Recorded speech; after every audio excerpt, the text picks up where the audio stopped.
Hello class 12th students. आज हम लोग अपनी फिल्म मेमो की 6th poem last poem on Jennifer tiger जो एंड्रिन रिच के द्वारा लिखित है उसके बारे में पढ़ेंगे। तो इस पोएम को पढ़ने से पहले इसकी पोएम की हम लोग थीम जान लेते हैं। विषय वस्तु क्या है? The poem on Jennifer tiger addresses the constraints of married life of A women experiences. तो ऑन जेनिफर टाइगर जो है ये पोएम में एक महिला की जो मैरिड लाइफ होती है उसकी बाधाओं के अनुभव को यहाँ पे क्या किया गया है, बताया गया है। तो हम लोग सीधे पोएम पे आते हैं। 3 स्टेंजा की पोएम है, तो देखते हैं। Aunt Jennifer tiger prance across screen bright topaz denizens of a world of green they do not fear the man beneath the tree the pace in sleek chivalric certainly. तो यहाँ पर aunt Jennifer जो है वो एक कढ़ाई कर रही है एक स्क्रीन पर, कढ़ाई के कपड़े पर, और उसमें एक झपटते हुए टाइगर को दिखा रही हैं जो वीरता का प्रतीक है। तो हम लोग देखते हैं ऑन जेनिफर टाइगर। जो ऑन जेनिफर अपने स्क्रीन पर यानी कढ़ाई के कपड़े पर जो टाइगर बना रही हैं, प्रॉन्स अक्रॉस, वो झपटता हुआ प्रतीत हो रहा है यानी झपट रहा है। ब्राइट टोपाज, उसका कलर जो है वो चमकीला टोपाज है, पुखराज जैसा है, पीला है। Denizens of a world of green, और वो वर्ड ऑफ ग्रीन का मतलब फॉरेस्ट, और वो जंगल का, डेंजन माने निवासी है और वो जंगल में रहने वाला है। दे do not fear the man beneath the tree, पेड़ के नीचे बैठे हुए मनुष्यों से वो बिल्कुल डरता नहीं है, यानी टाइगर जो है वो बहादुरी का प्रतीक है। दे do not fear the man, वो मनुष्यों से डरता नहीं, बीनीथ द ट्री, जो पेड़ के नीचे बैठे हुए हैं। They pace in sleek chivalric certainly, they माने उसकी, पेस माने गति, स्लीक माने आकर्षक है, उसकी गति बहुत आकर्षक है। कैवलरिक यानी वीरता से भरी हुई, सर्टेनली माने निश्चितता से भरा हुआ है। तो जो टाइगर बना रही हैं वो बहादुरी का प्रतीक है। सेकेंड स्टेंजा में हम देखते हैं। Aunt Jennifer's fingers fluttering through her wool find even the ivory needle hard to pull the massive weight of uncle's wedding band sits heavily upon aunt Jennifer's hand।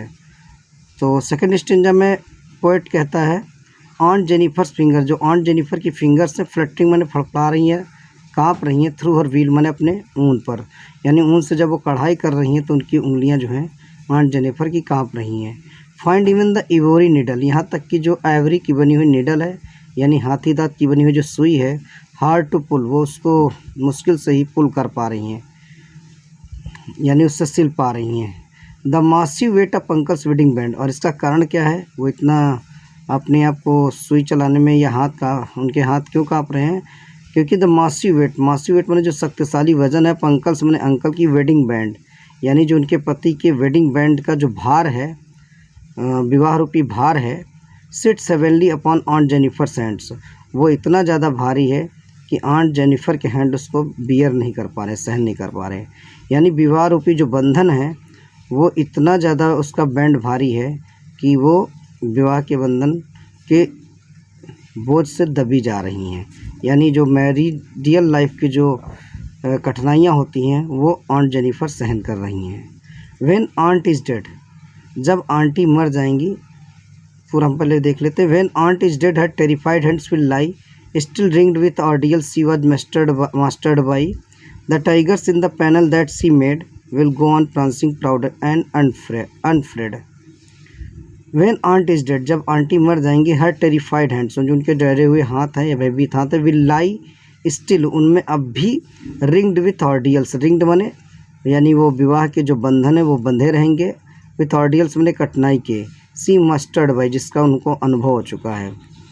यानी जब आंटी जब मर जाएंगी तब भी उनके हाथ जो हैं वो भयभीत रहेंगे, क्योंकि जो विवाह रूपी बंधन और जो उसकी कठिनाइयां हैं वो उसका एक्सपीरियंस उनको हो चुका है। The tigers in the panel, लेकिन जो टाइगर्स वो पैनल पे बना रही हैं, स्क्रीन पे बना रही हैं, दैट सी मेड, जिसे बना रही, विल गो ऑन प्रांसिंग, वो तब भी उनके मरने के बाद भी प्रांसिंग माने छपट्टा मारता रहेगा, प्राउड माने गर्व गीला रहेगा, एंड अनएफ्रेड, और वो कभी डरेगा नहीं। यानी आंटी के मरने के बाद आंटी को कमजोरी का प्रतीक बताया गया, लेकिन टाइगर जो है जो पैनल पर उन्होंने बनाया है, जो उन्होंने कपड़े बनाया, वो तब भी झपट्टा मारता हुआ गर्व के साथ और गर्व से भरा हुआ और अनअफ्रेड, और वो बगैर डरे हुए अपना काम करता रहेगा। तो ये पोएम छोटी सी थी, आई थिंक आपको समझ में आएगी। ये सिंबॉलिक पोएम है। यहाँ पर जैसे यहाँ पे दिया है on Jennifer's tiger prawns bright topaz, यहाँ ब्राइट टोपाज यानी यहाँ पे टाइगर की तुलना की गई है टोपाज से, तो यहाँ मेटाफर है क्योंकि यहाँ पे लाइक एस का प्रयोग नहीं हुआ है, तो ये मेटाफर है। इसी तरह इसमें कुछ और फिगर आप इस पीछे आप देख लीजिएगा। लय आपको मालूम है, लाई बाई, ऊल फूल, स्क्रीन ग्रीन, ये इसमें लय है। तो आई थिंक आपको ये पोएम समझ में आएगी।